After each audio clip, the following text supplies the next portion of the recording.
No início de janeiro, o governo americano invadiu a Venezuela e prendeu o ditador Nicolás Maduro junto à sua esposa. A operação, liderada pelo presidente Donald Trump, foi vendida como um absoluto sucesso, mesmo com as críticas dos aliados e dos opositores. Mas o presidente americano está apostando que isso tudo muda definitivamente o jogo no mercado global. Então, agora, entre a festa dos venezuelanos que se livraram de uma ditadura e as críticas internacionais, a pergunta vital que todo mundo está fazendo: investidores brasileiros, como essa operação afeta o seu bolso? Para entender o futuro do teu dinheiro, a gente precisa primeiro olhar para números do passado. Na década de 1910, a Venezuela era um país agrário e pobre, sem infraestrutura, enfim, sem tecnologia, e que vivia inclusive da exportação de café e cacau. Até que o destino mudou tudo com uma data: 14 de dezembro de 1922. Foi nesse dia que o Poço Barroso II explodiu na bacia de Maracaibo. O jato de óleo foi tão violento que dava para você ver a quilômetros de distância. Ali o mundo percebeu que a Venezuela estava sentada na maior reserva de petróleo do planeta inteiro. Só que eles tinham o petróleo e não tinham a tecnologia. É aí que entram as empresas americanas, as gigantes. Grandes empresas como a Standard Oil e a Shell levaram o capital e o maquinário para poder fazer a extração. Ao contrário do que as pessoas dizem, o país soube cobrar. A gente teve lá a lei dos hidrocarbonetos de 1943, onde foi firmado o acordo 50-50, né, metade.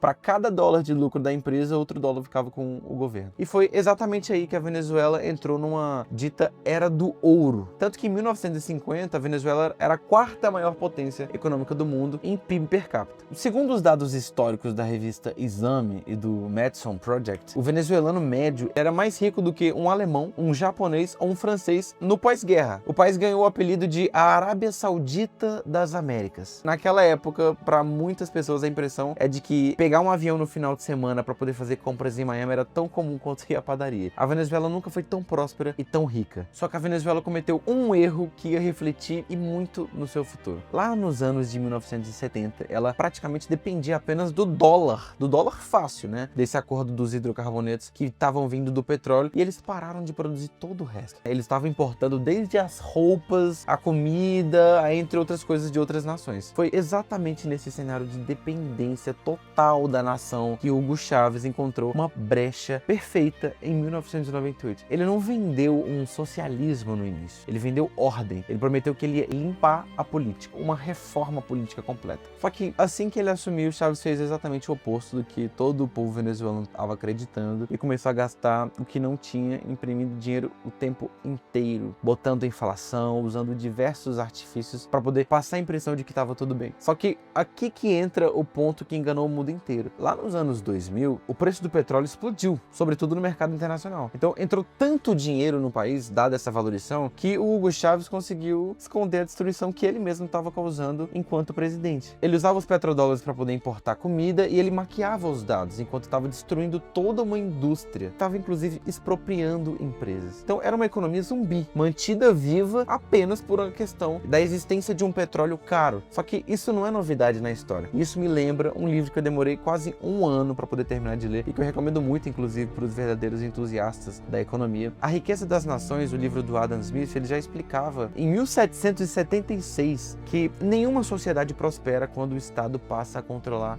artificialmente a produção e a alocação de recursos, porque o incentivo deixa de ser eficiência e passa a ser poder. Quando o governo começa a tomar posse daquilo que é o capital, ele não vai tomar as melhores decisões, porque as pessoas que estão no governo vão tender a ser corruptas. Foi exatamente isso que o Chávez fez. Ele matou o incentivo, ele destruiu produtividade, e o colapso não foi azar, foi uma matemática econômica. Inclusive, lá em 2013, a gente teria uma mudança que impactaria ainda mais o rumo da Venezuela com a morte do Hugo Chávez e a despenca do petróleo. Foi quando Nicolás Maduro assumiu, herdando essa bomba relógio.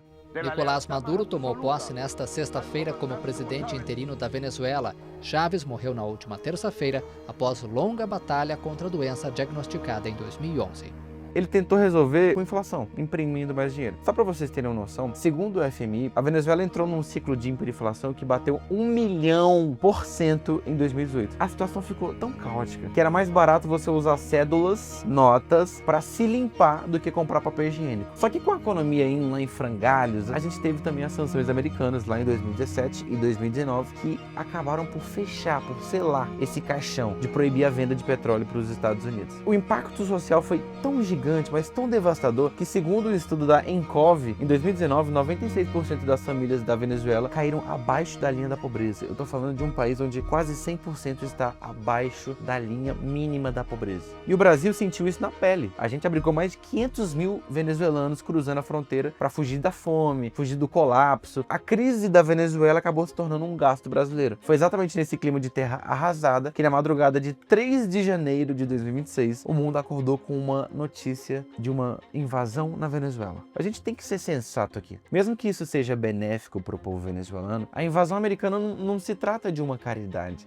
É um interesse estratégico. A operação teve um alvo duplo que foi garantir o petróleo para o Ocidente e principalmente cortar os suprimentos dos rivais. A China comprava petróleo venezuelano, usava como pagamento de dívidas bilionárias, a Rússia usava lá a petroleira como seu braço de energia. Só que ao tomar o controle de Caracas, o governo dos Estados Unidos, através do Trump, aplicou um golpe, que a gente pode dizer que é geopolítico, em Pequim e Moscou, porque eles interrompem diretamente o fornecimento de insumos ultra importantes. Só que em meio a tudo isso, Maria Corina Machado, que venceu inclusive o Nobel da Paz, justamente pela resistência que ela teve contra o governo do Maduro, protagonizou o momento mais simbólico do ano. Quando ela recebe a notícia da prisão de Nicolás Maduro, ela fez um gesto que chocou a diplomacia europeia inteira. Ela fez uma visita para o Trump e entregou a medalha que ela ganhou no Nobel nas mãos do presidente americano. Para ela, aquele prêmio não valia nada perto da liberdade real que os Estados Unidos estavam levando para a Venezuela. Se você acha que a Venezuela foi um caso isolado, é só você olhar para o norte. Tem uma crise explodindo entre os Estados Unidos e a Europa, e o alvo é justamente a Groenlândia. No mandato anterior do Trump, a ideia dele era comprar a ilha, e isso parecia meio que uma piada, só que agora em 2026, isso é uma questão de segurança nacional. O degelo que está acontecendo lá no Ártico está revelando que a ilha está sentada na maior reserva de terras raras do hemisfério. Então, obviamente, isso gera interesse. Os minerais essenciais para a gente fazer chip, bateria, carro, etc, etc. Só que hoje a China controla 90% desse mercado. E os Estados Unidos quer quebrar esse monopólio, custe o que custar. Talvez uma guerra. Só que a Dinamarca e a União Europeia já disseram não. A resposta de Trump veio com ameaças, veio com sanção econômica, contra os próprios aliados da OTAN, inclusive, o que choca diretamente com os acordos previamente feitos. Só que isso deixa uma mensagem clara dos Estados Unidos. Na nova guerra que é por recursos, a guerra da IA, a guerra de todas essas questões, não existe amigo, existem interesses. Se eles pressionam a Europa desse jeito, imagina o que eles vão fazer com o resto do mundo. Os Estados Unidos hoje têm a balança comercial. O dólar é a moeda da balança comercial. O que a gente está presenciando hoje com a Venezuela, com a Groenlândia, não são coisas isoladas. Isso é uma guerra muito maior do que geralmente é noticiado. Então a gente está voltando para a Guerra Fria, onde as guerras não são diretamente, elas são mais um enfrentamento. Estados Unidos, China, Rússia, numa corrida frenética para uma nova hegemonia. A gente tem a possibilidade dos Estados Unidos cair e da China ascender. A gente tem a Rússia como um controlador. Só que a história está ensinando pra gente que em tempos de tensão global, a tecnologia avança absurdamente. Foi assim nas guerras. Na Primeira Guerra Fria, o medo de ficar para trás deu pra gente a corrida espacial, os satélites, a internet, o GPS, que inclusive ficou na conta dos Estados Unidos. O governo injetava dinheiro infinito em desenvolvimento, porque a derrota significava perder a hegemonia global, e ninguém estava disposto a fazer isso. Só que hoje a corrida não é mais para chegar à Lua. A corrida do século XXI é pela supremacia da inteligência artificial, e que vai ser muito cara. Exatamente por isso que as terras raras são um novo ouro, porque elas são as matérias-primas de chip que vai processar a inteligência artificial. A China domina o processamento hoje. O Vietnã e a Rússia